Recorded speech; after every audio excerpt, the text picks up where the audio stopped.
welcome back to my vlog. I am heading to Milan to go to Lake Como, and tomorrow's my birthday, so I'm actually going to be turning 26 years old on the flight.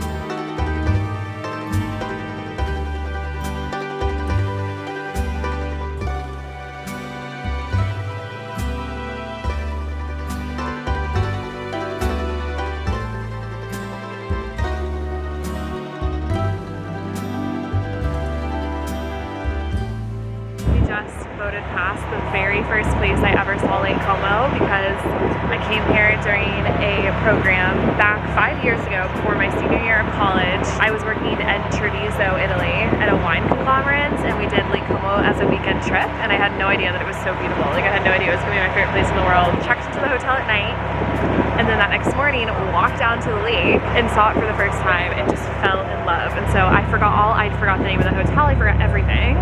But it was this little town called Lino, and it's around this cove. It was amazing! So we're on a tour/transfer boat.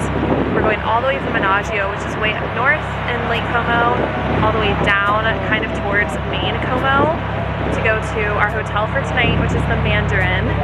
And we turned it into a little tour alongside our transfer. So we have our super nice boatman, Captain Flavio, who's telling us all about the history, and that was just a really cool moment.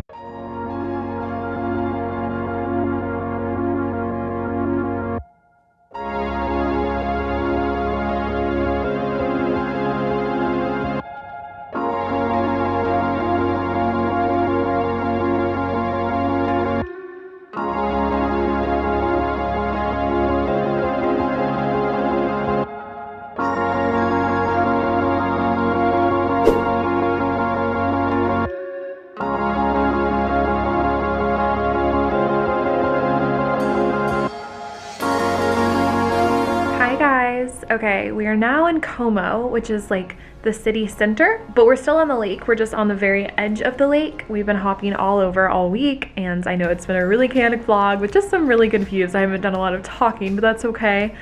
Anyways, we're about to explore. We're here for 2 nights, so we're gonna get cozy here. The bathroom is so beautiful in this hotel. The big bathtub. It all feels very modern. It's like a small luxury hotel. We're about to go explore Como. We haven't done a lot of like town exploration this entire trip because we've just been on the lake. So let's do it.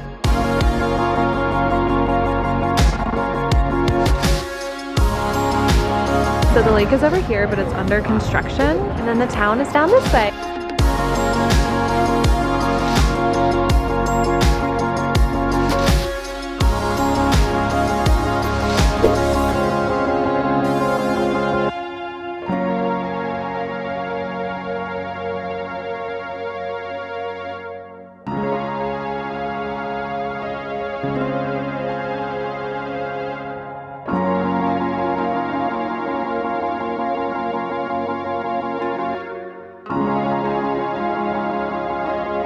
Good morning, you guys. Okay. Okay, confession, it's not actually morning. It's 2:30 p.m. on Saturday, and I am gonna wrap up this vlog. I've been doing a true rest day. You can definitely see in my face how freaking tired I am. Jet lag is one thing, and then the full story of this is obviously gonna be in the vlog of my car tour, but I got a car. I got a Range Rover Velar, my dream car, my vision board car, the day after I got back from Italy, and I was in the dealership for 9 hours that day. It was craziness, but it was so good. And then the adrenaline from that, the jet lag, having some people in town, going on like a mini road trip yesterday. So much has been happening, and I feel so sleep deprived. So I slept in really late this morning. I hung out and watched Gilmore Girls all morning, and then I'm gonna hop on with a client for a quick coaching call here in about 30 minutes. but just to like get some blood moving or something, because oh my gosh, so tired no matter how much I'm like laying and sleeping. I'm gonna get on the Peloton for just like 10 to 15 minutes just to get some endorphins. And I'm trying these energy drinks. It's from Alani Nu. I've heard really good things. They sent this to me. The flavor is Cosmic Stardust. It's supposed to be like a pre-workout drink. No added sugars. Let's try this bad boy. It's crazy because it tastes very sweet. It tastes really good. 200 milligrams of caffeine. It definitely seems like a lot. What is happening? Why is this the worst clip?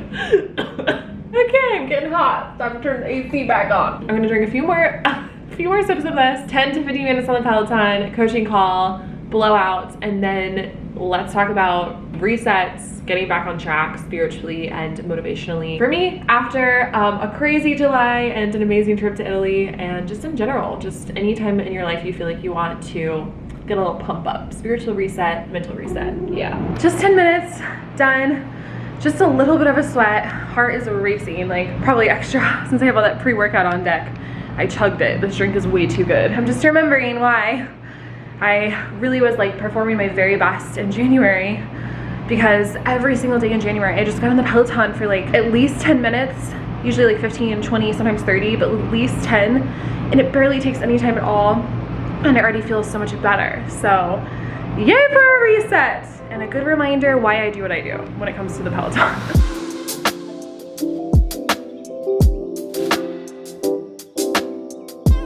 Okay, so I finished my coaching call. It was really good, loved it, and I'm about to go get a blowout. Feeling so much better after that workout. I've only had a tiny bit of this. I think it's gonna be my new obsession because I don't know, I just feel very energized. It's so, I have no words for how good it is. It's like the best grape soda in the world. Like better than a grape soda, and I love a good grape soda. And I'm just going through all of the things that I need to get on top of. Good for a reset. I'm texting my friend Jess, who is the one who came over and helped me organize everything in my apartment, and she's so good at like organizing life stuff too. And so she was like, you just need to brain dump everything, like everything you need to get done, because I feel all these things coming to me. So that's what I'm doing now. I'll also show you this really fun notebook that Tiffany, my EFT practitioner, gave me on the front. It says, "You're beautiful, smart, resilient, and strong woman. You are so loved." It has all these really cute things in it. So it has a lot of encouraging quotes all throughout the entire thing. The meaning of life is to give life meaning, and then just be led by the dreams in your heart. And then a ton of stickers, which is so good. I've been having a lot of fun with the stickers already. It actually really helped. For example, we have the Worth the Flight Acoustic release coming up just literally next Friday, which is crazy. And so since it was Worth the Flight, I put a little flight sticker there in Song Launch Midnight. So I'm just going through here and planning out the week ahead and everything else that I need to put down.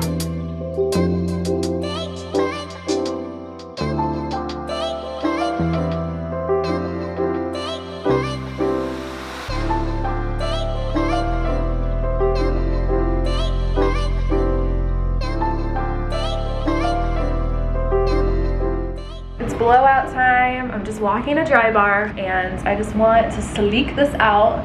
I'll put it back up, but this is what I've been working with. It's not terrible, but I used the Dyson Airwrap comb thing, and so it looked completely straight, then put it up in a little clip and it turned into this craziness. I need confidence as I film and confidence as I go through my life. And a blowout is kind of a non-negotiable for me. But I tried to do my own hair. It's just a little bit too frizzy. I'll ask too. If any of you guys know or recommend any type of, I don't know if it's called like a keratin treatment or something that I can do that just keeps my hair, I don't know about like straight, but at least like smooth instead of super frizzy, I would totally invest in that and spend the time and the money, since I do a lot of time and money on blowouts every single week. Let's do this.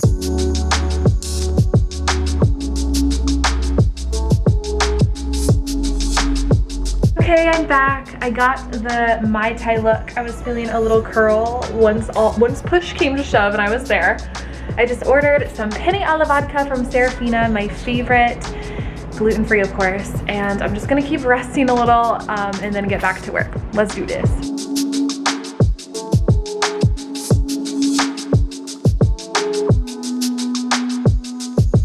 Hello, you guys. Okay, my makeup looks super good because I got my makeup done today for my friend, my new friend Jackie's makeup masterclass. Her name is Jackie Riley and she just slayed it, so I'm getting a lot of my filming stuff done tonight. Usually I film during the day, especially for YouTube, so I know these are like dark Reputation by Taylor Swift vibes, but I wanted to close out my Lake Como / resetting vlog with doing answers to a Q&A that I did on Instagram about my trip to Lake Como, because there's a lot that y'all wanted to know and I want to talk about all of it, and I know I really just like filmed a few clips of the time there. Hotel recommendations. The hotels that I stayed at in Lake Como were so many, so buckle up your seatbelts. I'll also drop them down below, but I'll just tell you a little bit about each one and which ones I like, so if you're planning a trip there, you'll know which ones to go to. At first, we stayed up in Bellagio. We stayed at the Grand Hotel Villa Serbelloni for my birthday. This one was okay. It was really beautiful. The pool is right on the lake, which was really gorgeous and amazing, but it felt like a very outdated building, and we just like had a few experiences there that weren't amazing. For example, like the front desk guy wasn't really nice to us when we asked for a water taxi, and then like quoted us this exorbitant fee, but like I get that that's just one person, so maybe I'm being a little bit nitpicky, but since I was only there for one night, like those little interactions mattered. However, that first night too, for my birthday, the like piano player in the main like bar area played me happy birthday, which was really sweet, and they had really good food there and a really good like virgin Bellini, and it was just really beautiful. So, and in a really good location, because Bellagio itself is so gorgeous. Most people, when they're in Lake Como, just like take a boat over to Bellagio, usually for like a day trip, because it is so small, like you can explore it in just one day. But it's very central, very beautiful. So that was the first place. We then took a water taxi over to Villa d'Este, which is in Cernobbio. It was like an hour-and-a-half water taxi. This is also something you're gonna hear as I'm like talking about all the hotels. We went all over the freaking map, like we were zigzagging. We didn't plan it out very well. And someone asked like, well, what hotel should I look towards for like 2023, summer 2023? Yeah, things book out that early. We didn't know that we were gonna go to Lake Como until like 2.5 weeks before. So we were living on a prayer. I have Amex, and so we did Fine Hotel and Resorts, and I was just like refreshing, and availability would come up, and I'd like grab a place here and there as the availability would come up. Some of the prices were like really insane, obviously, because they have like no availability. So that was some of it too, like choosing places where the price wasn't like super insane on the nights that we were staying there. So that's why we like went all around. It was kind of chaotic, but it was also really fun and adventurous. So we went all the way, okay, Villa d'Este, my favorite, my absolute favorite. Oh my gosh, this was like the most beautiful hotel I've ever stayed at. I want to go back there every single year for like a good week. The most refreshing energy. It's so perfect. I have no words for you. If you can stay at Villa d'Este or go there for anything, like a lunch, I had the best pasta of my life there. Go there, do that. That first night too, in Villa d'Este, we only stayed there one night. I don't know why I said first night. There were fireworks out over like the lake. It was raining and it was so cozy. Oh my gosh, like some of the best memories of my life now, I say 2 weeks later. We're at Villa d'Este in Lake Como, so love that one. We then went back all the way up to Managio, which is further north than even Bellagio, and we stayed at the Hotel Victoria for 2 nights. We had a really cool spa there. It's the biggest spa on Lake Como. It's called the Erre Spa, E-R-R-E. And it had everything you can imagine, like a Himalayan salt room, obviously like tons of jacuzzis and like saunas, but it even had like a tropical rain shower, and we got really good massages.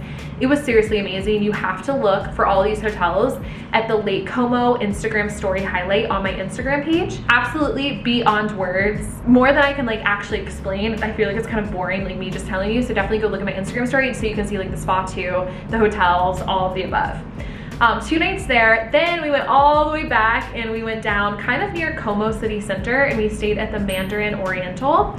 The Mandarin is obviously a really nice hotel. It's where I stayed when we were in Paris, but I will say like the service at the Mandarin was also just a little bit lacking. These things are minor, right? Obviously the Mandarin as like a property was really beautiful. The bed was like the most comfortable bed I've ever slept in ever. It was like even better than the Paris Mandarin. But there were just a few things that happened there where, I don't know, it just felt like things were falling beneath the cracks. Like this is like minor, okay? But I mean, it's not. But we called for our dinner reservation at the hotel, and they were like, oh, we could get you into the dining room right now at 7 p.m. Or if you want to sit outside, we can get you in at 9. Obviously that's like a big difference. We were starving, but I wanted to sit outside because like we're in Lake Como, you know, like only have a few nights left. And so we're like, okay, we'll come in at 9 and sit outside. So we get there at 9 and they go to seat us inside. And I was like, oh, you said that like if we came at 9, you would have a table outside. And they were like, yeah, oh, I'm so sorry. It's still full out there. So we're gonna seat you in here. And then once the table opens outside, we'll take you outside. So I'm like, okay, that's fine. Like whatever, I was a hostess like all throughout high school and college, so I understand these things. But we went like a full hour and they were seating other people outside. And it was just like a little thing where we just kind of felt looked over. And there were other instances like that too. But I mean, obviously that could just be like our experience. It's just, I wouldn't really mention it unless it was not like multiple things there, but whatever. It's a beautiful property. I would definitely go back to the Mandarin, like I definitely give it another chance, but I think like my money's on at Villa d'Este, which is the very best one. The last 2 nights we stayed in Como City Center, which is like still on the lake, but it's not as beautiful as at all.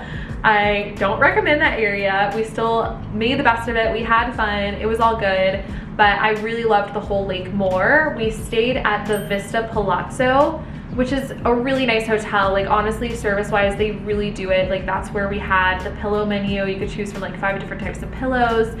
Everything we needed, they were there in like a flash. Like the service was so good. The location just like wasn't, but that's not their fault, obviously. So if you need to be like an in-between place before you go like further down the lake around Lake Como, I definitely recommend the Vista Palazzo, but definitely is like a one-night thing, unless you really like Como and you need to be there for some reason. So those are my hotel recommendations. Villa d'Este, Mandarin Oriental, definitely the top 2. So why did I always want to go to Lake Como? I went to Lake Como on accident, not on accident, just like unplanned, when I was doing a summer abroad in Italy. So the summer before my senior year of college, I did a business program in Italy called the Italia Innovation Program. And on the weekends, we would go on weekend trips. And I had this like group of friends, I met them at the program and they planned literally everything. And I was just kind of like tagging along. I didn't really know like where we should go in Italy, especially because we were staying up in Treviso, which is up north, like kind of by Venice. So they planned going to Lake Como, and I obviously had heard good things, and I'll never forget my first time going there. I talk about that a little bit in the footage, like when I actually went by the town of Leno and just remembering it for the first time. It was so magical, and I just had to go back, and it was so magical this time, and it will just always have a really, really special place in my heart. So, question, how often did you visualize Lake Como? I visualized Lake Como very frequently, but not in the way that you'd expect. It's not like I did a lot of like visualizations of it like in the same way that I did when I manifested my Range Rover or this house, that was weird, this apartment, SOS, I'm kind of tired. However, in EFT, so in EFT tapping, between rounds of tapping, you are supposed to visualize something that makes you happy. So that could be a place you love, a person you love, something that makes you laugh, something funny, a good song you can turn on, and I almost always use Lake Como. So I visualized it a lot as a way of like helping me heal, because I would remember the energy of it. I would remember being on the water. And so because of that, I visualized it very, very frequently, but not like a whole like, oh, I want to go back immediately. I'm visualizing going back. Like I knew I was going to go back, but I had some kind of like weird energy around going back because I was afraid I wasn't going to love it as much as I loved it the first time I went. But I did. I absolutely loved it. I burst out crying the second that I saw the lake. It was so magical. It was such a good trip. So yeah, it was the best. And so I'll conclude, there's some other questions on here, which I'll probably get to in other Q&As, but I'll conclude with this question: how do you know which places you feel a soul calling to? Honestly, it's kind of one of those things where you just have to go. I say this because I thought I had a soul calling to London for a really long time. Like I actually applied to jobs in London when I was in college. I was like, there's something about London, da da da. Okay, I went there after Worth the Flight came out and I didn't like it at all. I felt no soul resonance there. And so sometimes you like have suspicions about things and then you go and you're like, okay, maybe I had like a different idea of this place. I honestly think you'll know you have a soul calling when you go. And obviously you might have like instincts about it beforehand. Like even what got me to Italy in the first place, I felt very strongly drawn to Italy and the Italian culture and the Italian language when I was in college, and that's why I was taking Italian. And then it was really perfect that I found this Italia Innovation Program, which combined entrepreneurship and Italian. So that like got me to Italy, right? But there's definitely been other times I thought I would really feel something and I didn't, or times I was like, there's no way I'm gonna like this place, and I loved it and I felt really deeply connected to it. So just trust that, and it's honestly all about vibration. Like you'll know where you're supposed to be and you'll know how long you're supposed to be there. Like a question I got when I got home from the trip was like, should you move to the place where you feel a soul calling? And I don't see myself moving to Lake Como. I see myself like maybe eventually having a vacation home there, right? Like one day in 20 years from now, like that would be really fun and special, and I want to visit very frequently. Like I know that I'm supposed to live in Manhattan, right? So you just like trust what feels good to you. It doesn't mean anything about my relationship to Lake Como that I don't want to live there, but you know, you'll know for you. So our souls are called to many different places for very many different reasons. It's just important to answer that call and to just love the whole journey of it. So it was so much fun, so special. I sincerely apologize for not vlogging more, but I was really enjoying it. So I'm glad I got the vlogging clips I did get for you guys, and I will see you next time. Thanks for being here.